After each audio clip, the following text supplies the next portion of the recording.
Red టీవీలో మీ వ్యాపార ప్రకటనల కోసం ఈ నంబర్ ని సంప్రదించండి 6281747728. అండ్ సార్ ఇప్పుడు ఈ మధ్య వస్తున్న సినిమాల్లో మనం జనరల్ గా చూస్తున్నాం, ఎంత మంచి కమర్షియల్ మూవీస్ ఇచ్చినా, ఎంత పెద్ద బడ్జెట్ పెట్టినా సక్సెస్ అవ్వట్లేదు. ఈ మధ్య చిన్న చిన్న మూవీస్ కూడా సక్సెస్ అవుతున్నాయి. అది ఇప్పుడు మనం మలయాళం తీసుకుందాం, మలయాళంలో నుంచి వచ్చిన ప్రేమలు లైక్ మంజుమల్ బాయ్స్, అది ఇప్పుడు తెలుగులో కూడా డబ్ చేస్తున్నారు. అంటే చిన్న బడ్జెట్, అది 3 కోట్లు 4 కోట్లతో తీసిన మూవీస్ కూడా ఎక్కువ కలెక్ట్ చేస్తున్నాయి. మన దగ్గర మాత్రం ఎక్కువ పెట్టి కూడా బడ్జెట్ తక్కువ కలెక్ట్ చేస్తున్నాయి. ఎందుకంటారు? అంటే ఈ మధ్య జరుగుతున్న మార్పులు ఏమిటి? ఇది యాక్చువల్గా నేను ఒక 30-40 సంవత్సరాల నుంచి నేను ఇండస్ట్రీకి వచ్చాను కానీ చెప్తున్నాను, ఆడే ప్రతి సినిమా పెద్ద సినిమా అని. చిన్న పెద్ద కాదు అక్కడ. చిన్న సినిమా అని పెద్ద కలెక్షన్లు ఎప్పటి నుంచి స్టార్ట్ అయ్యాయి అంటే నువ్వే కావాలి నుంచి. నువ్వే కావాలి 1 కోటి రూపాయల్లో తీసిన సినిమా రామోజీరావు గారు, ఎవరో తీస్తున్న సినిమాని తీసుకున్న వాళ్ళు. అది నువ్వే కావాలి సినిమా నుంచి ఒక చిన్న సినిమా ఇంత పెద్ద కలెక్షన్ చేస్తుందా అనేది వచ్చింది ఫస్ట్ రామోజీరావు గారి ఫిలిం నువ్వే కావాలి నుంచి. ఎప్పుడు కూడా చిన్న సినిమా అంటే తక్కువ బడ్జెట్తో తీసిన సినిమా చిన్న అంటున్నాం. నేనేమంటానంటే ఎప్పుడు కూడా ప్యారలల్గా పెద్ద సినిమా ఉన్నప్పుడు ఒక సెక్షన్ ఇటువంటి సినిమాలు వస్తూనే ఉండాలనే కోరుకునే వాళ్ళు. నేను మొట్టమొదట 34 సంవత్సరాలు సితారా జ్యోతి చిత్ర వెతుక్కుంటే అందులో ఉంటాను ఆర్టికల్స్. అప్పుడు సితారా జ్యోతి చిత్ర అంతే కదా, మీకు తెలియదు ఇంకా. సితారా కూడా బూస్తారు ఈ భజన, ప్రింట్ మీడియా పడిపోయి. రామోజీరావు గారు సితారా, ఆంధ్రజ్యోతి వాళ్ళు తెచ్చి ఈయన కాదు, ఆంధ్రజ్యోతి అప్పుడు కేఎల్ఎన్ ప్రసాద్ గారి చేతిలో ఉన్నప్పుడు ఆంధ్రజ్యోతి వాళ్ళదే జ్యోతి చిత్ర. తర్వాత ఇంకా 2-3 చిన్న చిన్న మ్యాగజైన్లు. అంతకంటే ముందు కాగడా శర్మ గారు కాగడా, గాసిప్స్ అన్నీ ఉండేప్పుడు. అందులో రావటమే మన జనాలకి చదువుకునేవారు. కాంట్రవర్సీలు ఏమన్నా కావాలంటే కాగడా శర్మ గారు రాజాన్ని ఒకరే ధైర్యవంతుడు. ఓకే, సో చాలా మంది ఫ్యాన్స్ ఉండేవారు, ఇంక్లూడింగ్ నేను చదువుకునే రోజుల్లో నేను కూడా కొనుక్కునేవాడిని. మెడ్రాస్ పాండి బజార్ వచ్చి కాగడా. అంతకంటే ముందు చిన్న సినిమా అనేసి అని వీటిలో వచ్చాయి అనమాట. ఓకే, చిన్న సినిమాలు ఎప్పుడు కూడా ఆడతాయి. కంటెంట్ బాగుండాలని. కంటెంట్ 100 కోట్లు ఖరీదు చేసే కంటెంట్ ఏమి ఉంటుంది? 1 కోటి రూపాయల్లో తీయచ్చు. నేను నైటే అన్వేషితం అని ఏదో సినిమా, దానికి ఏదో పేరు ఉంది, మలయాళం చూశాను, అది కూడా బాగానే ఉంది. మనం అలా కమిటెడ్గా వాళ్ళు తీస్తే మనం కొనుక్కొని దానికి మళ్ళీ నక్షి దిద్ది చేస్తూ ఉంటుంది. అటువంటి ఆడచ్చు, ఆడకపోవచ్చు. అలా కొనేసి పెట్టినవి కూడా చాలా ఉన్నాయి. ఇప్పుడు అల్లు అరవింద్ దగ్గర 4-5 సినిమాలు ఉంటాయి, ఇట్లా మలయాళం సినిమాలు కొనేసి మళ్ళీ తీద్దామని చెప్పేసి. అలాగే నువ్వు ఇందా చెప్పిన బాయ్స్ సినిమా నేను విన్నాను, ఇప్పుడు బెంగళూరు బాయ్స్ కూడా బాగా ఆడింది. ఓకే, ఎప్పుడు కూడా మంచి కంటెంట్ తీసే సినిమాలు మలయాళం ఎందుకు వస్తాయంటే వాళ్ళు they take it from Hollywood, French, Poland films. మన వాళ్ళ దగ్గర కొనుక్కుంటారు, అది జోకు. వాళ్ళు కొనుక్కోరు. ఫిలిం ఫెస్టివల్లో వచ్చిన సినిమాలని దానికి మలయాళంలో అక్కడ జరుగుతున్నట్టుగా, ఆ ప్రకృతిలో జరుగుతున్నట్టుగా బ్రహ్మాండంగా తీసిన సినిమాలు ప్రతిదీ ఆడద్ది. దానికి మళ్ళీ 4-5 పాటలు, ఒక 5-6 దుమ్మురిగిపోయి ఫైట్లు అవి ఉండవు. అందులోను ఫైట్ ఉన్నా కూడా న్యాచురల్గానే ఉంటుంది. అది వాళ్ళకి మనకి ఆ స్టేజ్కి మన వాళ్ళు కూడా వెళ్ళాలి. ఎందుకు వెళ్ళాలి? పెద్ద సినిమాలు అలాగే వస్తున్నాయి, ఈ బన్నీ గిన్ని వీళ్ళందరికీ వస్తున్నాయి కదా. వాళ్ళ దాంట్లో కూడా కంటెంట్ మారకపోతే కొంతకాలం పోతే రావడం. ఇంతకన్నా కొన్ని సినిమాలు ఫ్లాప్ అయిపోతున్నాయని, ఈ రాము పోతున్నాయి వీళ్ళందరూ యాక్చువల్ అన్నీ ఎందుకు మట్టి కలిసిపోతున్నాయి. సేమ్ వాళ్ళు మళ్ళా నేను బన్నీలాగా చేయాలని, నేను వాళ్ళలాగా చేయాలని. నువ్వు ఇలా చేయాలి, నీకు సంబంధించిన సబ్జెక్ట్ నువ్వు చేసుకుంటే ఆడతాయి. అబ్బాయి కూడా, అబ్బాయి అందంగా ఉంటాడు. అటువంటి న్యాచురల్ సినిమాలు తీయాలి. అటువంటి న్యాచురల్ ఫినామినా ఉండే సినిమాలు కావాలంటే మా ఫిల్మ్ స్కూల్ ఇచ్చే సబ్జెక్టులు కూడా చేయొచ్చు. మీరు మలయాళంలో వచ్చే సినిమాల కంటే కొన్ని వందలే వచ్చు. మేము ముట్టుకుంటే సబ్జెక్ట్ చెప్పగలం మేము. వాళ్ళకి ఇక్కడ ఉన్న హీరోకి 100 కోట్లు. ఇప్పుడు ఆ అబ్బాయి ఇప్పుడు 100 కోట్లలో గెలిపాడు, ఎవరు? సందీప్ రెడ్డి.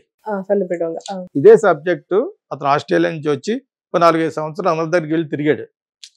ఇదే మన రేంజ్కి సరిపోతుంది. ఆ టైప్లో మహాడర్ పెద్ద పెద్ద హీరోలు వాళ్ళ రేంజ్ని దాటిపోయి అక్కడికి వెళ్ళిపోయాడు ఆ సినిమా.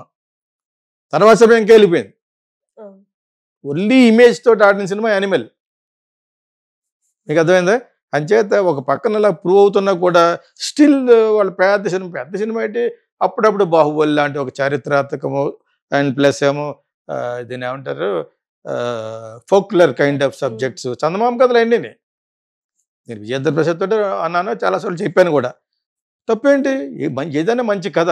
నేను మీరు వచ్చే ముందు ఒక చిన్న ఆడియో బుక్ ఏదో దాని విజువల్ పెట్టి ఈ పలానా ఆడియోలో చూడండి, సబ్స్క్రైబ్ చేసుకుని అని చెప్పి ఎంత బాగుందంటే ఒక అతను చెప్పాడు. నేను వెంటనే వెళ్ళి సబ్స్క్రైబ్ చేసాను దాన్ని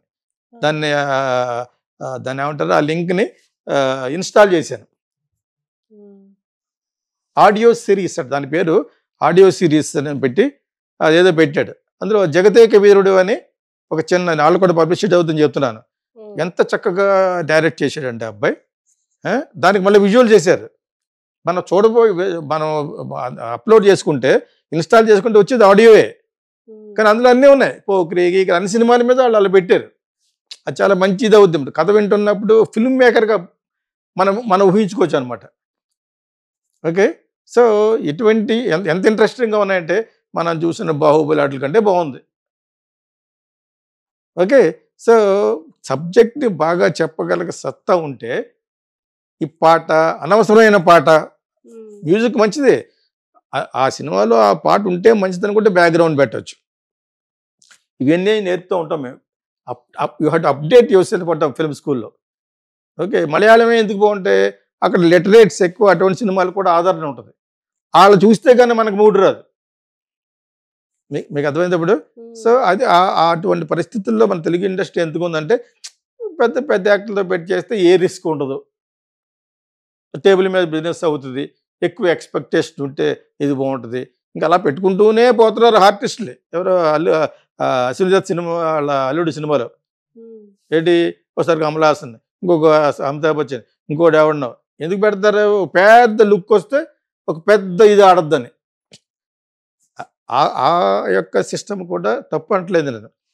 అంటే అట్ ద సేమ్ టైం ఆ సినిమా తీసిన సినిమాతోటి ఒక 20 సినిమాలు తీయించేటువంటి ఇది ఎప్పుడు ఉండాలి. అందులో నేను చూసినా చూడకపోయినా బలగం అనే సినిమా ఆడిందని తెలిసిన వెంటనే నేను చాలా ఛానల్లో చెప్పాను.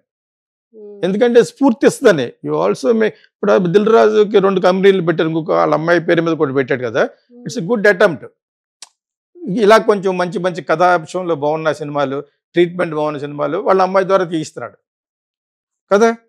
సో మిగతా పెద్ద పెద్ద కంపెనీల వాళ్ళు కూడా ఈ 2 ఉండాలి. ఈవెన్ మైత్రి ఆల్సో ఒక సెక్షన్లో ఇంకా కొంచెం మెచ్యూరిటీ రావాలి. ఈ ప్యారలల్ సినిమా వెళ్తూ ఉండాలి, పెద్ద సినిమాలు తీస్తూ ఉండాలి. పెద్ద సినిమా తీయకపోతే మీకు ఫైనాన్స్ రాదు. ఒక పెద్ద సినిమాకు 200 కోట్లు తీసుకోవచ్చు, మీరు ఒక 50 కోట్లు ఖర్చు పెట్టి అడ్వాన్స్లు ఇస్తాను. ఓకే, అని చెప్పి పెద్ద సినిమా అనేది ఎప్పుడూ ఉంటుంది. నేను చాలాసార్లు మంచి మంచి ఎగ్జాంపుల్ చెప్తూ ఉంటాను. మెల్ గిబ్సన్ అనే బ్రేవ్ హార్ట్ అనే సినిమా ఒక 500 మిలియన్ డాలర్స్ తీశాడు, 1000 కోట్లు పెట్టి పోయింది అది. దాని తర్వాత చిన్న చిన్న సినిమాలు దేవుణ్ణి నమ్ముకుని యేసు ప్రభు మీద సినిమా తీశాడు, ప్యాషన్ ఆఫ్ క్రైస్ట్ అని. అందులో పోయిన డబ్బులు వచ్చేసినాయి. దాని తర్వాత ఇంకో సినిమా వచ్చేసి ఎపోకలిప్టో అని, దాంట్లో ఇంకా వచ్చేస్తుంది. అది కూడా 40 అంటే 100 కోట్లు 200 కోట్ల సినిమా. అంటే 200 కోట్లు 100 కోట్లు అంటే పెద్ద బడ్జెట్ ఏం కదా అక్కడ. బట్ ఆ సినిమాయే చాలామంది డైరెక్టర్కి స్ఫూర్తి అక్కడ, ఇంక్లూడింగ్ రేపు రాజమౌళి తీసే సినిమా కూడా ఎపోకలిప్టే స్ఫూర్తి అని అనుకుంటున్నాను. ఫారెస్ట్ అన్న వెంటనే ఆయన సినిమాలే గుర్తొస్తాయి. కేజీఎఫ్ కానీ ఇవన్నీ కూడా ఫారెస్ట్ బ్యాక్గ్రౌండ్లో ఈ కథ జరుగుతుంది. దాన్ని ఇన్స్పిరేషన్ తీస్తే పుష్ప, అదే లారీలు, అదే కూడా చిన్న కథాంశం డిఫరెన్స్. అవి పెద్ద సినిమాలు అలా వస్తున్నా కూడా ప్యారలల్ సినిమా ఎప్పుడు కూడా అలా వెళ్తూ ఉండాలి. ఆ మెయింటెనెన్స్ ఒక మలయాళీస్కి ఒకటి ఉంది, మరాఠీస్కి ఇప్పుడు వచ్చింది, బెంగాలీస్కి ఎప్పుడు ఉంది. ఒక తెలుగుకి ఎదుగు లేదంటే తమిళకి కూడా ఉంది, ఈవెన్ బాలీవుడ్ కూడా ఉంది. బాలీవుడ్లో ఉన్న సినిమాల్లో ఇంతకంటే ఎక్కువ బడ్జెట్ తీస్తే ఈ ఆడవన్నీ వచ్చేసింది అక్కడ. వాళ్ళు 4-5 కోట్లు తీస్తారు, లేకపోతే 100 కోట్లు. బాలీవుడ్ తెలుగు ఆల్మోస్ట్ ఒకే దాంట్లో. కాకపోతే మనం ఎందుకు రక్షించబడుతున్నాం అంటే మన సినిమాలు ఎక్కువ వాడిని అంటే దాన్ని బాయ్కాట్ బాలీవుడ్ అని చెప్పేసి దీన్నేమో సుభిక్షంగా ఉందని ఎందుకు చెప్తున్నాం అంటే because it is doing well ఫార్చునేట్గా. కాకపోతే మనకి వాళ్ళకి పెద్ద డిఫరెన్స్ ఏం లేదు. వీళ్ళు పెద్ద సినిమాలు నాన్ సెన్స్ సినిమాలు తీస్తారు, వాళ్ళు అయితే పెద్ద సినిమాలు పరమ నాన్ సెన్స్ తీస్తారు. చిన్న సినిమా ఉంది ప్యారలల్ సినిమా, అవి చాలా చాలా మంచివి ఉన్నాయి, మనకు రావట్లేదు థియేటర్లు లేక. అవి ఓన్లీ ఓటీటీకి ఎందుకు పరిమితం అయిపోయినాయి బాలీవుడ్ చిన్న సినిమాలు. ఇక్కడ మనకే థియేటర్లు లేవు. షారూక్ ఖాన్ పెద్ద పెద్ద సినిమాలకే మన వాళ్ళు థియేటర్లు అకామిడేట్ చేస్తారు, పెద్ద డిస్ట్రిబ్యూటర్ కొనుక్కుంటే. లేకపోతే ఇక్కడ థియేటర్ అకామిడేషన్ అంటే సింగిల్ థియేటర్లు వేరే ఆడవు. అంచేత పెద్ద సినిమాలని లేనప్పుడు వేయటానికి మన సినిమాలే సరిపోవట్లేదు. అంచేత బాలీవుడ్లో ఉండే ప్యారలల్ సినిమా రాదు ఇక నుంచి, ఓన్లీ ఆన్ ఓటీటీ ప్లాట్ఫామ్స్లోనే చూడాలి మీరు. పెద్ద పెద్ద వాళ్ళు తీసినవి ఉన్నాయి. ఇప్పుడు అనుష్క శర్మ తీసిన సినిమా చాలా బాగుంటుంది, చిన్న సినిమా అది, కోవిడ్ టైంలో వచ్చింది. అదేవిధంగా కాజల్, అజయ్ దేవగన్ పెళ్ళం పేరు కాజోల్, తను తీసిన సినిమా. ఇవన్నీ చిన్న చిన్న సినిమాలు అనమాట. ఓకే, ఇవన్నీ బాగుంటాయి. కానీ వాళ్ళకి ఇంకా ఓటీటీగా పరిమితం. ఇక్కడ మన థియేటర్లో చూసే ఇది ఎందుకు లేదంటే మనకే థియేటర్లు లేవు. థియేటర్లు ఏమంటే మంచి అకామిడేషన్ లేదు. సో ఇక్కడ కూడా అదే పరిస్థితి. అయినా కూడా ఎక్కువ 50% శాతం ఇటువంటి సినిమాలు రావటం వలన ఇండస్ట్రీ బాగుంటుంది. అది అర్థం ఎందుకు చేసుకోరంటే ఎవరికాడే పెద్ద సినిమా తీయాలి. ఇప్పుడు దిల్ రాజు లాగా రెండో కంపెనీ పెట్టి అందులో అటువంటి సినిమాలు తీస్తున్నాడు. That is good. అలా మిగతా పెద్ద పెద్ద కంపెనీలు కూడా ఒక సెటప్ వచ్చి ఈ కథాంశం బాగుండే మంచి సినిమాలు తీయాలని తలంపు రావడం అనేది మన సినిమా పరిశ్రమ ఆరోగ్యానికి మంచిది.